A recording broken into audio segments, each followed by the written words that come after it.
Cherche mon âme une bonne espérance, fuis le sommeil et la paix des pécheurs. La tragédie des siècles, chapitre 35, les visées de la papauté. L'attitude des protestants envers l'Église de Rome est infiniment plus favorable aujourd'hui qu'autrefois. Dans les pays où le catholicisme est en minorité et où il se fait conciliant pour étendre son influence, l'indifférence est de plus en plus grande à l'égard des doctrines qui le séparent des églises réformées. On en vient même à penser qu'en définitive, les divergences sur les questions vitales ne sont pas aussi considérables qu'on l'avait supposé, et que certaines concessions de la part du protestantisme permettraient une entente avec la hiérarchie. Il fut un temps où les protestants attachaient une grande valeur à la liberté de conscience acquise à grand prix. Ils inculquaient à leurs enfants l'idée que la recherche d'un accord avec Rome équivalait à une infidélité à l'égard de Dieu. Combien les choses ont changé! Les défenseurs de Rome prétendent que leur Église a été calomniée, et le monde protestant est enclin à les croire. Plusieurs déclarent qu'il est injuste de tenir l'Église d'aujourd'hui responsable des abominations et des absurdités qui ont souillé son règne pendant les siècles d'ignorance et de ténèbres. Ils attribuent sa cruauté à la barbarie des temps et affirment que sous l'influence de la civilisation moderne, elle a changé de sentiment. On oublie la prétention à l'infaillibilité maintenue par la hiérarchie au cours de 8 siècles. Prétention qui, loin d'être abandonnée, a été proclamée au 19e siècle avec plus d'éclat que jamais. Comment la curie romaine pourrait-elle renoncer aux principes qui l'ont régie au cours des siècles passés, puisque, à l'en croire, l'Église n'a jamais erré et que, selon les Écritures, elle n'errera jamais. Jamais l'Église n'abandonnera sa prétention à l'infaillibilité. Tout ce qu'elle a fait contre ceux qui refusaient d'accepter ses dogmes, elle le considère comme légitime. N'agirait-elle pas de même si l'occasion s'en présentait? Que viennent à tomber les restrictions qui lui sont actuellement imposées par les gouvernements, que Rome vienne à recouvrer son ancienne puissance, et l'on ne tardera pas à voir se réveiller son esprit tyrannique et ses persécutions. Un auteur connu s'exprime comme suit, touchant l'attitude de la hiérarchie papale à l'égard de la liberté de conscience et des dangers que fait courir le succès de sa politique, en particulier aux États-Unis. Il ne manque pas de gens enclins à attribuer au fanatisme ou à l'enfantillage les craintes qu'inspirent les progrès frappants du catholicisme aux États-Unis. Ces personnes ne voient rien dans le caractère et l'attitude du romanisme qui soit contraire à nos libres institutions, et elles n'aperçoivent rien de bien menaçant dans ces progrès. Comparons donc quelques-uns des principes fondamentaux de notre gouvernement avec ceux de l'Église catholique. La Constitution des États-Unis garantit la liberté de conscience. Rien n'est plus précieux ni plus fondamental. Le pape Pie IX, dans son encyclique du 15 août 1854, dit ceci. Les doctrines absurdes, erronées ou extravagantes favorables à la liberté de conscience sont une erreur pestilentielle, une peste des plus redoutables pour un État. Le même pape, dans son encyclique du 8 décembre 1864, anathématise ceux qui réclament la liberté de conscience et de culte, ainsi que ceux qui dénient à l'Église le droit de se servir de la force. Le ton pacifique de Rome aux États-Unis n'implique pas nécessairement un changement de conviction. Elle est tolérante là où elle est impuissante. L'évêque O'Connor a dit « La liberté religieuse n'est tolérée que jusqu'au moment où l'on pourra faire le contraire sans péril pour le monde catholique. » L'archevêque de Saint-Louis dit d'autre part « L'hérésie et l'incrédulité sont des crimes. Aussi, Dans des pays chrétiens comme l'Italie et l'Espagne, par exemple, où chacun est catholique et où la religion catholique fait essentiellement partie des lois, elles sont punies à l'égal des autres crimes. Tout cardinal, l'archevêque et même évêque de l'Église catholique prête au pape un serment de fidélité, serment dans lequel se trouvent les paroles suivantes. Je persécuterai et poursuivrai de toutes mes forces les hérétiques, les schismatiques et tous les rebelles à notre dit Seigneur le pape ou à ses successeurs. Il est vrai qu'il y a dans la confession catholique des chrétiens authentiques. Les milliers de membres de cette Église servent Dieu au plus près de leur conscience et de leur lumière. Comme on ne leur permet pas de lire l'Écriture, ils ne peuvent connaître la vérité. Ils n'ont jamais vu le contraste existant entre un culte spontané et l'accomplissement d'une série de cérémonies. Dieu entoure d'une tendre compassion ces âmes instruites, malgré elles, dans une foi erronée et trompeuse. Il veillera à ce que des rayons de lumière dissipent les ténèbres qui les enveloppent. Il leur révélera la vérité telle qu'elle est en Jésus, et elles se rangeront un jour en grand nombre parmi son peuple. Mais le catholicisme, en tant que système, n'est pas plus près de l'Évangile maintenant qu'à aucune autre période de son histoire. Si les églises protestantes n'étaient pas plongées dans de profondes ténèbres, elles discerneraient les signes des temps. L'Église romaine poursuit de vastes projets. Elle use de tous les moyens pour élargir le cercle de son influence et accroître sa puissance en prévision d'un combat acharné, pour reprendre le sceptre du monde, rétablir la persécution et renverser tout ce que le protestantisme a établi. Le catholicisme gagne du terrain de tous côtés. Voyez le nombre croissant de ces églises et de ces chapelles dans les pays protestants. Considérez la popularité dont jouissent en Amérique ces collèges et ces séminaires que fréquentent une nombreuse jeunesse protestante. Considérez le développement du ritualisme en Angleterre et le grand nombre de transfuges qui passent dans les rangs du catholicisme. Ces faits devraient inquiéter tous ceux qui apprécient les purs principes de l'Évangile. Les protestants ont fraternisé avec le papisme. Ils lui ont fait des concessions dont les catholiques sont eux-mêmes surpris et qu'ils ne comprennent pas. Ils ferment les yeux sur la vraie nature du romanisme ainsi que sur les dangers qu'entraînerait sa suprématie. Les gens doivent être réveillés en vue d'enrayer les progrès de ce redoutable ennemi de nos libertés civiles et religieuses. Beaucoup de protestants s'imaginent que la religion catholique n'est pas attrayante et que son culte ne se compose que d'une série de cérémonies fastidieuses. C'est une erreur. Bien qu'elle repose sur une base fausse, ce n'est pas une imposture grossière. Le cérémonial de l'Église romaine est des plus impressionnants.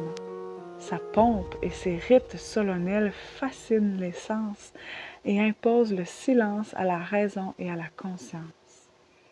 Ces églises magnifiques, ces processions grandioses, ces autels dorés, ces riches reliquaires, ces œuvres d'art et ces sculptures exquises charment les yeux et ravissent les amateurs du beau.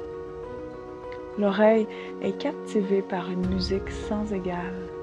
Les puissants accords des orgues accompagnés de chœurs de voix d'hommes et dont les sonorités sont répercutées par les voûtes des grandes cathédrales, tout cela berce les âmes dans l'adoration et le recueillement. Mais cette pompe et cette splendeur extérieure qui trompent les aspirations des âmes meurtries par le péché trahissent une corruption intérieure. La religion du Christ n'a pas besoin de tant de mise en scène pour la recommander. À la lumière de la croix, le vrai christianisme paraît si pur et si attrayant qu'il n'a pas besoin d'appât extérieur pour en rehausser la valeur. La beauté de la sainteté, l'esprit doux et paisible qui a du prix devant Dieu lui suffisent. L'éclat du style n'est pas nécessairement l'indice de pensées pures et nobles. Les hommes égoïstes et sensuels peuvent avoir un goût exquis et de haute conception artistique. Aussi Satan s'en sert-il pour faire oublier aux humains les besoins de leur âme et pour leur faire perdre de vue la vie future, les détourner de leur puissant protecteur et les engager à ne vivre que pour ce monde. Une religion tout extérieure est attrayante pour le cœur naturel. Le faste et les cérémonies du culte catholique ont une puissance de séduction et de fascination qui pousse une foule de personnes sentimentales à considérer l'Église de Rome comme la porte même du ciel.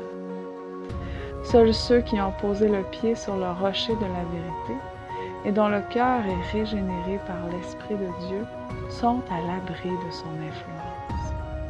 Des milliers d'âmes ne connaissant pas le Sauveur par une expérience vivante accepteront les formes d'une piété dépourvue de force morale.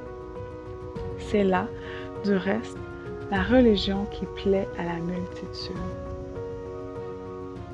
La prétention de l'Église au droit de pardonner est pour beaucoup d'âmes un encouragement au péché.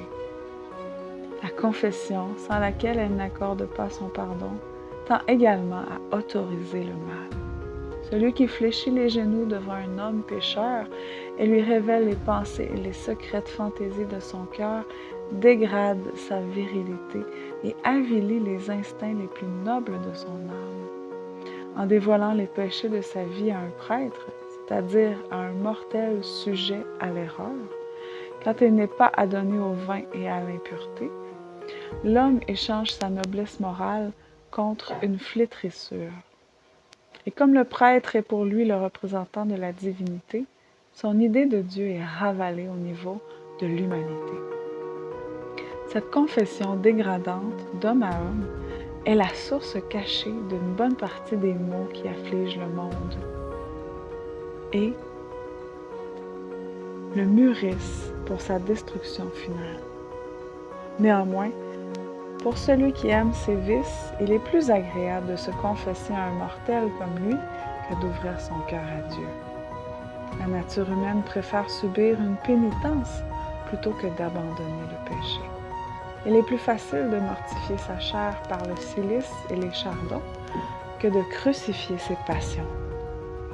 Le cœur naturel préférera bien des jougs blessants à celui de Jésus-Christ.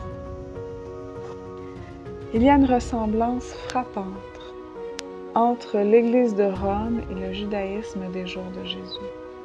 Bien que foulant secrètement aux pieds tous les principes de la loi divine, les Juifs en observaient rigoureusement les préceptes extérieurs, qu'ils surchargeaient de pratiques et de traditions d'une observance pénible et tracassière. De même que les Juifs se disaient respectueux de la loi, de même les romanistes prétendent l'être de la croix.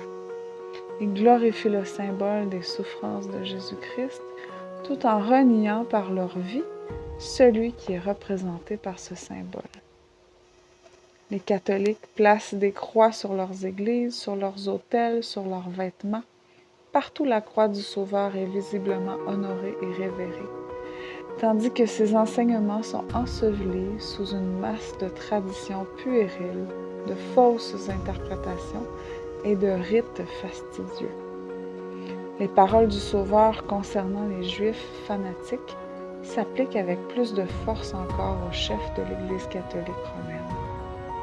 Ils lient des fardeaux pesants et les mettent sur les épaules des hommes, mais ils ne veulent pas les remuer du doigt. Les âmes consciencieuses tremblent jour et nuit à la pensée d'avoir offensé Dieu, tandis qu'un bon nombre des dignitaires de l'Église vivent dans le luxe et les plaisirs sensuels. Le culte des images et des reliques, l'invocation des saints et les honneurs rendus au pape sont des pièges de Satan, dirigeant les esprits loin de Dieu et de son Fils. En vue de consommer la ruine des âmes, l'adversaire détourne leur attention du seul être capable d'assurer leur salut et donne des substituts à celui qui a dit « Venez à moi, vous tous qui êtes fatigués et chargés, et je vous donnerai du repos. » L'effort constant de l'ennemi tend à fausser le caractère de Dieu, la nature du péché et l'enjeu véritable du plan du salut. Par ses sophismes, il atténue les exigences de la loi divine et encourage le péché. Il donne de Dieu une conception qui le fait craindre et haïr plutôt qu'aimer, attribuant à Dieu la cruauté de son propre caractère. Il incorpore la haine à des systèmes religieux et à diverses formes de culte.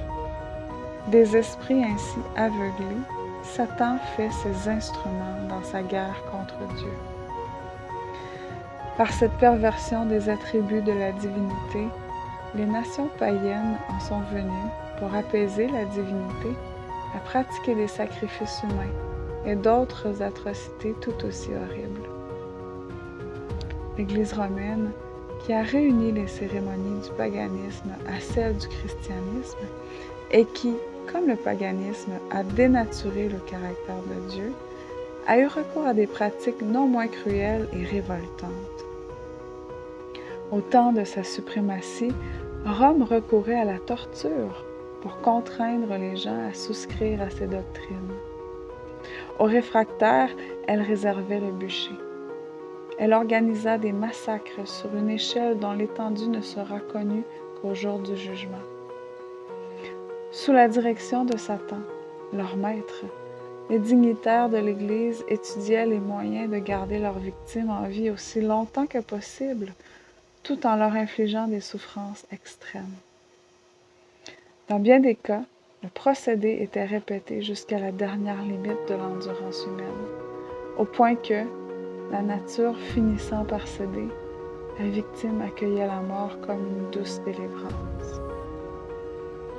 Tel était le sort de quiconque osait résister à Rome. Pour ses adhérents, elle avait la discipline du fouet, de la faim et de toutes les austérités corporelles concevables. Pour s'assurer les faveurs du ciel, les pénitents violaient les lois de Dieu régissant la nature.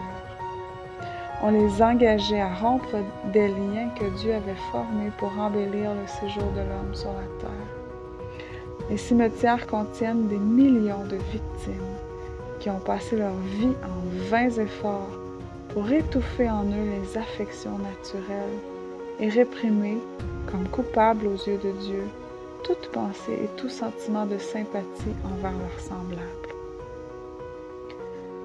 Celui qui désire prendre sur le vif la cruauté de Satan manifestée des siècles durant, non pas chez ceux qui n'ont jamais entendu parler de Dieu, mais au centre même de la chrétienté, n'a qu'à lire l'histoire du romanisme. C'est par ce système colossal de séduction que le prince des ténèbres a réalisé son dessein de déshonorer Dieu et de plonger les hommes dans le malheur. En voyant comme il a réussi à se déguiser et à atteindre son but par les chefs de la hiérarchie romaine, on comprend mieux son antipathie pour les Écritures. En effet, la Bible révèle à ceux qui la lisent la miséricorde et l'amour de Dieu. Elle les amène à comprendre que le Père céleste n'impose à l'homme aucune de ses souffrances, mais qu'il lui demande seulement un cœur humilié et contrit, un esprit humble et obéissant. La vie de Jésus ne montre pas que, pour se préparer à aller au ciel, il soit utile de s'enfermer dans un monastère. Le Christ n'a jamais demandé à ses disciples d'étouffer les sentiments d'affection et de sympathie. Son cœur débordait d'amour. Plus on approche de la perfection morale, plus on devient sensible, plus on a le sentiment de son péché, plus grande est la sympathie qu'on éprouve pour les affligés. Le pape se dit le vicaire de Jésus-Christ, mais en quoi son caractère se rapproche-t-il de celui du Sauveur? Le Christ a-t-il jamais fait emprisonner ou torturer des gens pour ne pas l'avoir reconnu comme roi du ciel? A-t-il jamais condamné à mort ceux qui ne le recevaient pas? Lorsqu'un jour, Un village samaritain refusa l'hospitalité à Jésus. L'apôtre Jean, rempli d'indignation, s'écria: « Seigneur, veux-tu que nous commandions que le feu descende du ciel et les consume? » Jésus, jetant sur son disciple égaré un regard de compassion, lui répondit: « Le Fils de l'homme est venu non pour perdre les âmes des hommes, mais pour les sauver. » Combien différents sont les sentiments de son soi-disant vicaire.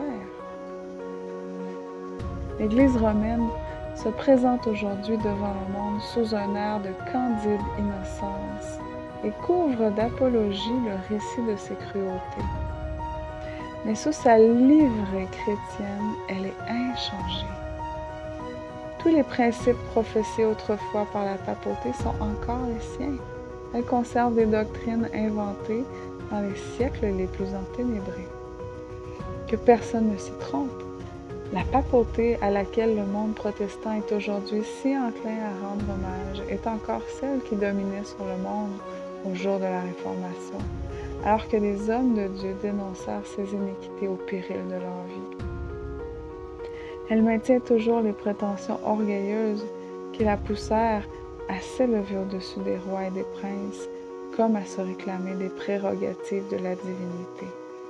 Elle n'est ni moins cruelle ni moins despotique qu'au jour où elle supprimait la liberté humaine et livrait à la mort les saints du Très-Haut. La papauté est exactement ce que la prophétie a dit d'elle, l'apostasie des derniers jours. Sa tactique consiste à se présenter sous le déguisement qui convient le mieux à ses desseins. Mais sous les dehors variés du caméléon, elle conserve toujours le venin du serpent.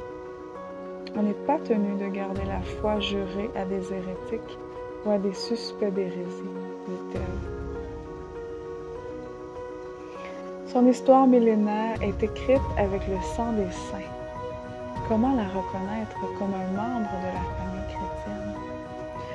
Ce n'est pas sans raison que l'on a affirmé dans les pays protestants que le catholicisme diffère moins du protestantisme que par le passé. Il y a eu un changement, mais ce n'est pas le fait de la papauté. Le catholicisme ressemble en effet beaucoup au protestantisme actuel, mais c'est parce que celui-ci s'est écarté de ses origines. Dans la mesure où les églises protestantes ont recherché la faveur du monde, elles ont été aveuglées par une fausse charité.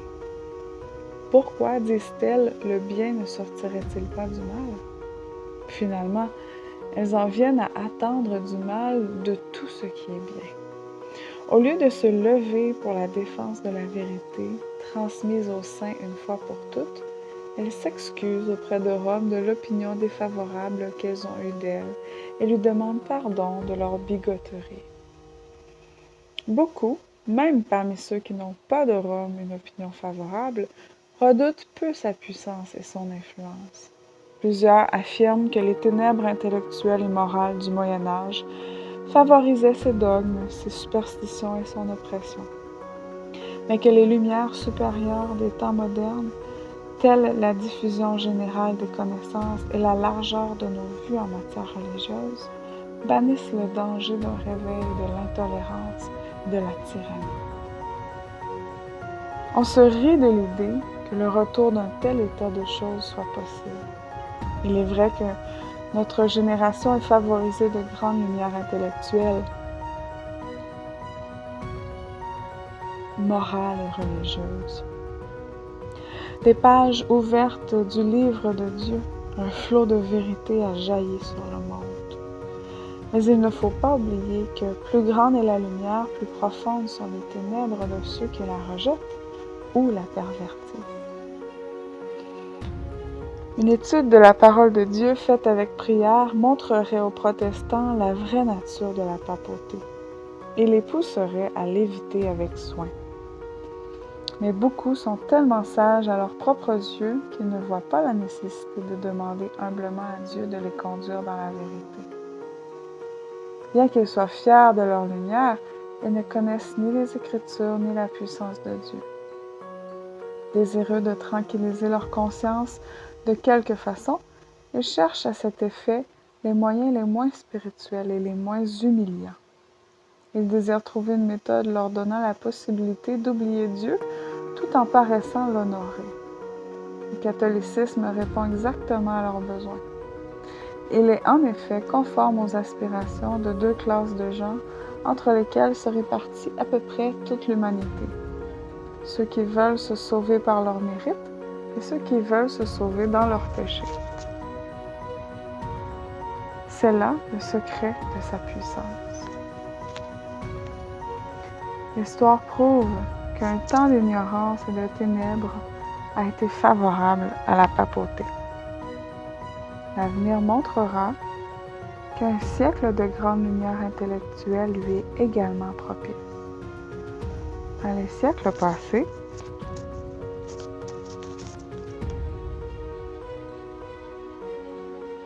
alors que le monde n'avait pas accès à la parole de Dieu, des milliers tombaient dans les pièges de Rome, faute de voir les filets tendus sous leurs pas. De nos jours, beaucoup de gens, éblouis par les théories d'une fausse science, ne discernent pas le piège et y tombent aussi aisément que s'ils étaient aveugles. Dieu veut que nous considérions nos facultés intellectuelles comme un don de notre Créateur et que nous les mettions au service de la vérité et de la justice. Mais lorsqu'on se livre à l'orgueil et à l'ambition, et que l'on met ces théories au-dessus de la parole de Dieu, l'intelligence peut faire plus de mal encore que l'ignorance. Ainsi, la fausse science de nos jours, qui sape la foi aux Écritures, contribuera tout autant à préparer le chemin au succès futur de la papauté, avec ses cérémonies pompeuses, que les ténèbres du Moyen-Âge. Dans le mouvement qui se dessine aux États-Unis pour assurer l'appui de l'État aux institutions et aux usages de l'Église, les protestants emboîtent le pas derrière les romanistes. Il y a plus. Ils ouvrent à la papauté la porte qui lui permettra de retrouver en Amérique la suprématie qu'elle a perdue en Europe. Et ce qui rend ce mouvement plus significatif, c'est le fait que son but principal consiste à imposer l'observation du dimanche, institution qui émane de Rome et qu'elle considère comme le signe de son autorité.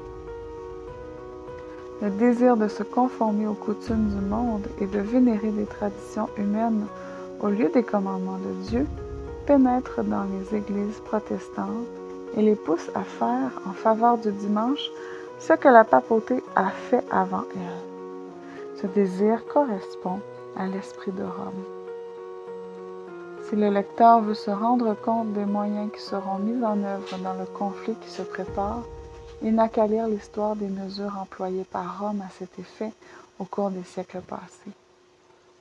S'il désire savoir comment papistes et protestants traiteront ceux qui méconnaîtront leur dogme, qu'ils s'instruisent sur la manière dont Rome a traité le sabbat de l'Éternel et ses défenseurs.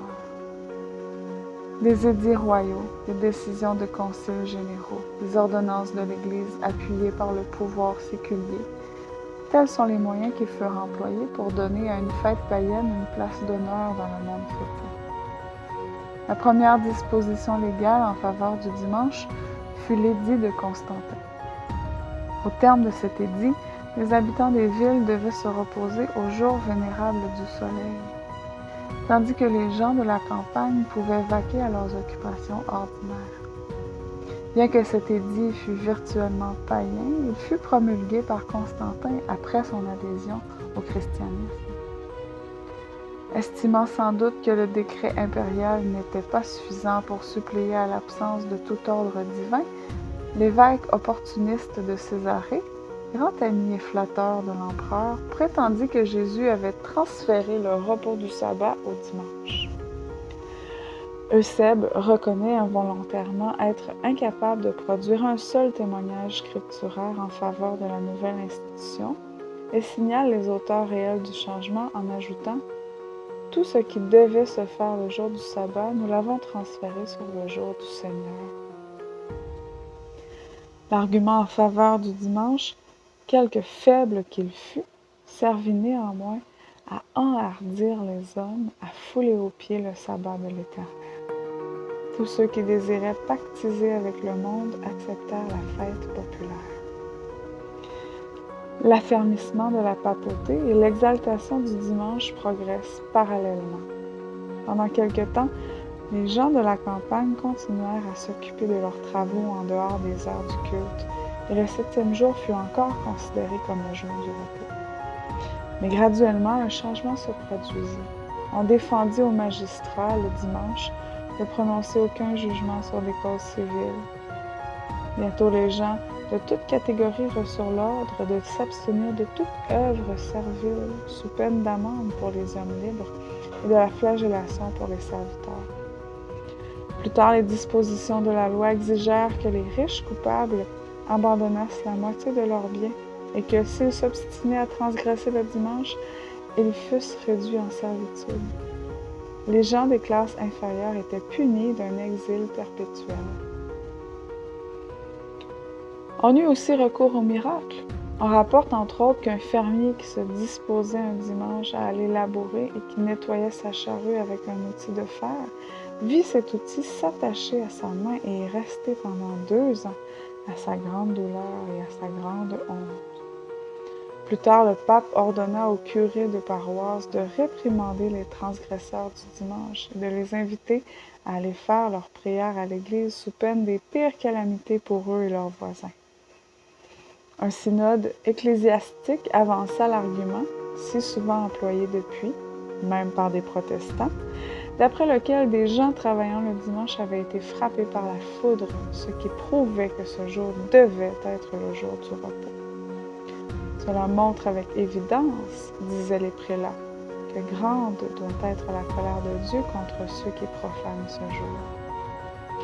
Un appel fut ensuite adressé aux prêtres, aux rois, aux princes et aux fidèles, les invitant à faire tous leurs efforts pour que ce jour fût honoré comme il convenait, et que pour le bien de la chrétienté, il fût plus religieusement observé à l'avenir.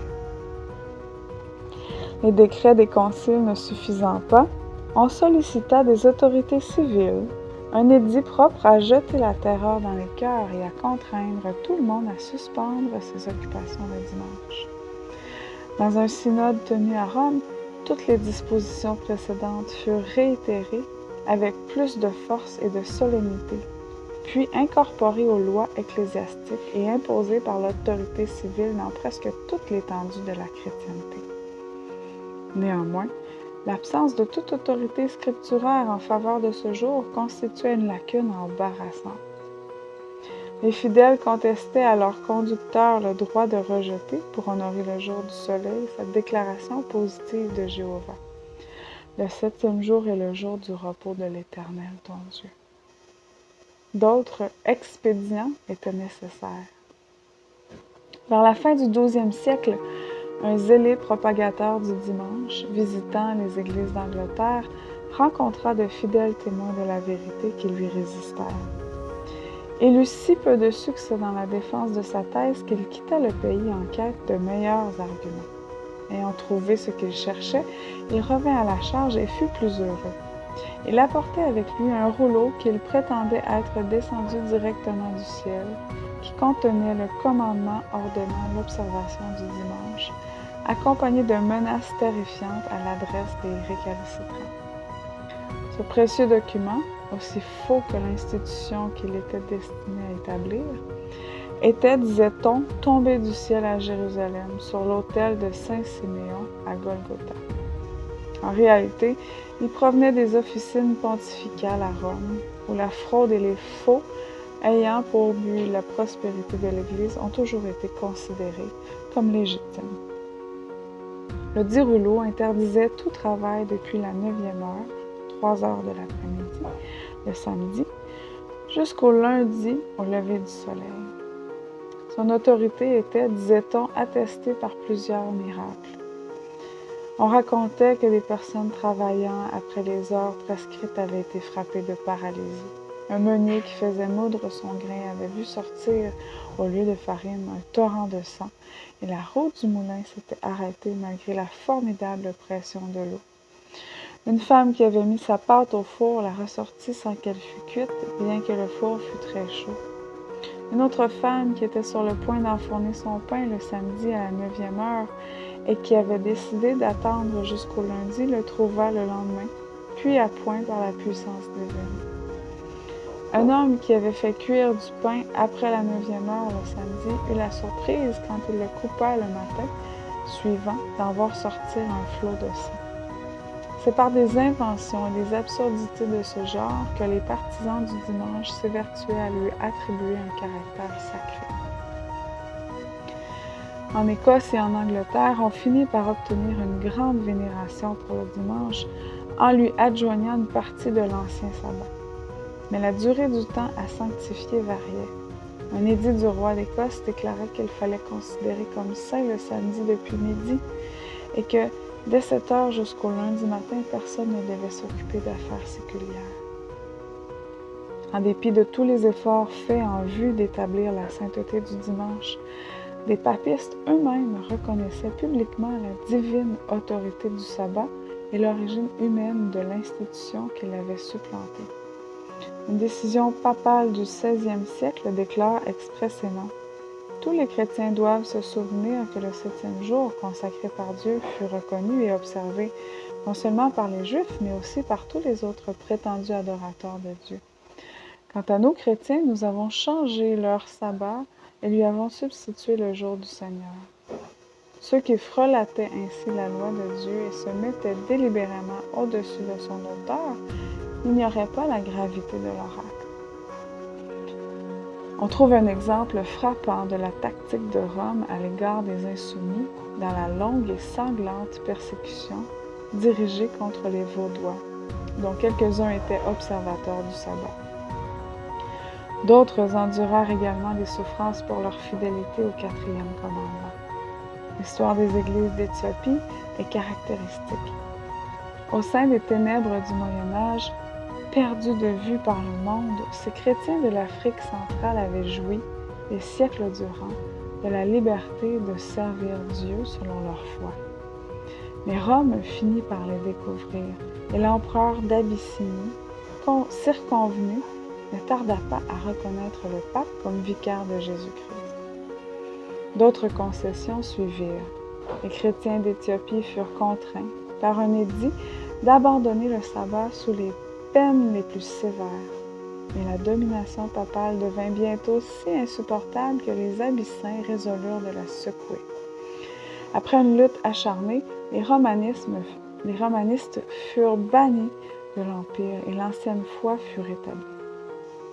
Dès qu'elles eurent retrouvé leur indépendance, les églises africaines retournèrent à l'observation du sabbat du 4e commandement. Heureuses d'avoir recouvré leur liberté, elles n'oublièrent jamais l'expérience qu'elles avaient faite de la fraude, du fanatisme et du despotisme de la puissance romaine. Elles ne demandaient pas mieux dans leur royaume solitaire que de rester ignorées du reste de la chrétienté. Ces récits du passé révèlent clairement l'inimitié de Rome à l'égard du vrai sabbat et de ses défenseurs, et les moyens qu'elle emploie pour honorer l'institution qu'elle a créée. La parole de Dieu nous enseigne que ces scènes se répéteront lorsque catholiques romains et protestants s'allieront pour exalter le dimanche. La prophétie du 13e chapitre de l'Apocalypse déclare que l'autorité représentée par la bête aux cornes d'agneau obligera la terre et ses habitants à adorer la puissance du pape, symbolisée ici par la bête semblable à un léopard. La bête à 2 cornes doit aussi ordonner aux habitants de la terre de faire une image à la première bête. Elle ira même jusqu'à entraîner tous les hommes, petits et grands, riches et pauvres, libres et esclaves, à prendre la marque de la bête. On a vu que la bête aux cornes d'agneau symbolise les États-Unis, et que cette prophétie sera accomplie quand ce pays imposera l'observation du dimanche, réclamée par Rome comme la marque de sa suprématie.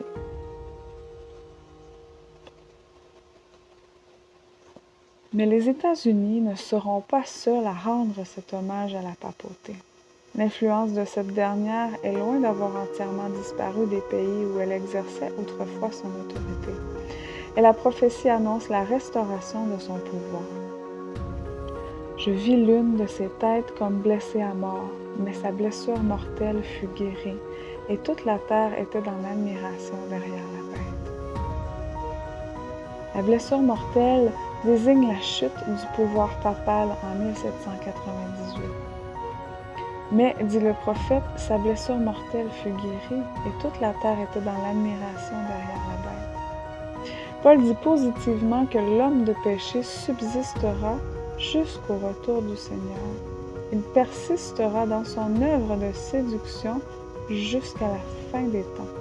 Le voyant ajoute en effet, tous les habitants de la terre l'adoreront, ceux dont le nom n'a pas été écrit dans le livre de vie. Dans l'Ancien comme dans le Nouveau Monde, l'observation du dimanche, qui repose uniquement sur l'autorité de l'Église romaine, constituera un hommage rendu au pape. Depuis plus d'un demi-siècle, ceux qui, aux États-Unis, s'adonnent à l'étude de la prophétie, présentent au monde ce témoignage. Les événements qui se déroulent sous nos yeux accomplissent rapidement cette prophétie. Dans les pays protestants, les conducteurs religieux affirment la divine origine du dimanche sans plus de preuves que les chefs de la hiérarchie romaine quand ils imaginaient de prétendus miracles pour remplacer le commandement de Dieu. On entendra répéter, on commence déjà à le faire, que les jugements de Dieu frappent les hommes qui violent le dimanche. Le mouvement qui vise à imposer l'observation du dimanche par la loi s'étend rapidement. L'habileté et la subtilité de l'Église de Rome tiennent du prodige. Elle a le don de lire l'avenir. En voyant les églises protestantes lui rendre hommage, en acceptant son jour de repos et se préparer à l'imposer par les moyens dont elle a usé elle-même il y a des siècles, elle peut tranquillement attendre son heure. On verra des gens qui rejettent la lumière de la vérité, s'adresser à cette puissance soi-disant infaillible pour soutenir une institution qu'elle a elle-même établie. Il est facile de concevoir l'empressement avec lequel, à cet égard, elle donnera son concours aux protestants.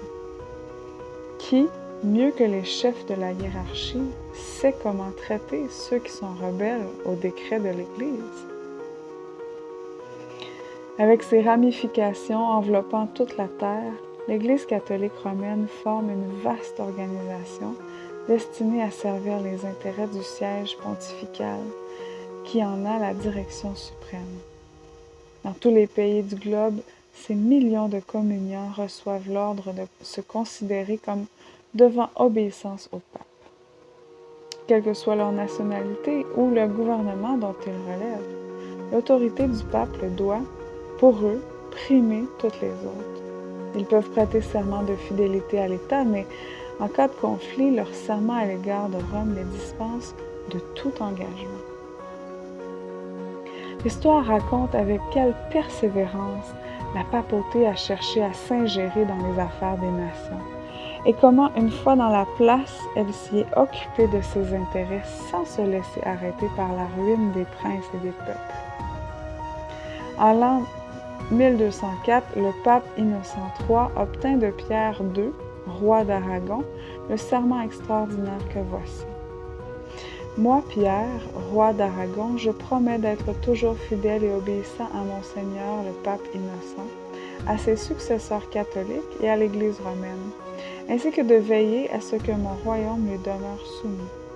Je soutiendrai la foi catholique et persécuterai la peste de l'hérésie. Cet engagement est conforme aux prétentions du pontife romain, notamment en ce qui concerne le droit de déposer les empereurs et de délier les sujets de leur serment de fidélité envers des souverains injustes. Il est bon de se souvenir que Rome se glorifie de ne jamais changer. Les principes de Grégoire VII et d'Innocent III sont encore aujourd'hui ceux de l'Église. Si elle en avait le pouvoir, elle les appliquerait avec autant de rigueur que dans les siècles passés. Les protestants ne se doutent pas de ce qu'ils font quand ils acceptent le concours de Rome pour assurer l'observation du dimanche. Pendant que ces derniers ne songent qu'à atteindre leur but, Rome, elle, ne vise à rien de moins qu'à reconquérir sa suprématie perdue.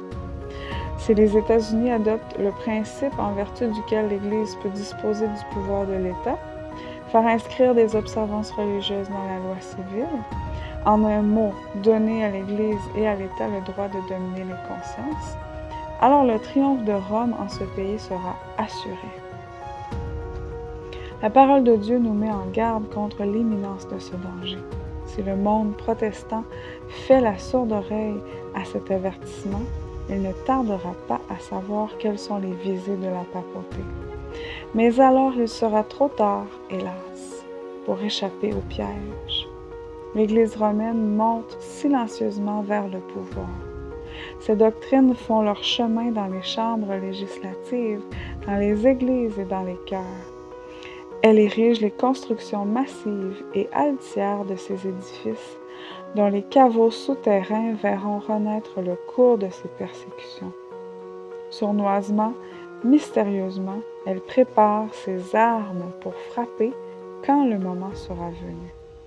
Tout ce qu'elle désire, ce sont des occasions favorables, et déjà, on lui en offre. Nous verrons et nous sentirons bientôt quelles sont les fins de la curie romaine. Quiconque croira et obéira à la parole de Dieu encourra de ce chef l'opprobre et la persécution.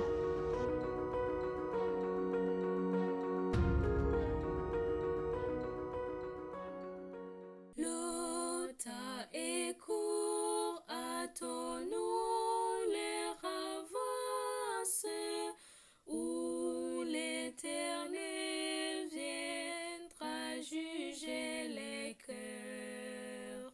Cherche mon âme une bonne espérance, fuis le sommeil.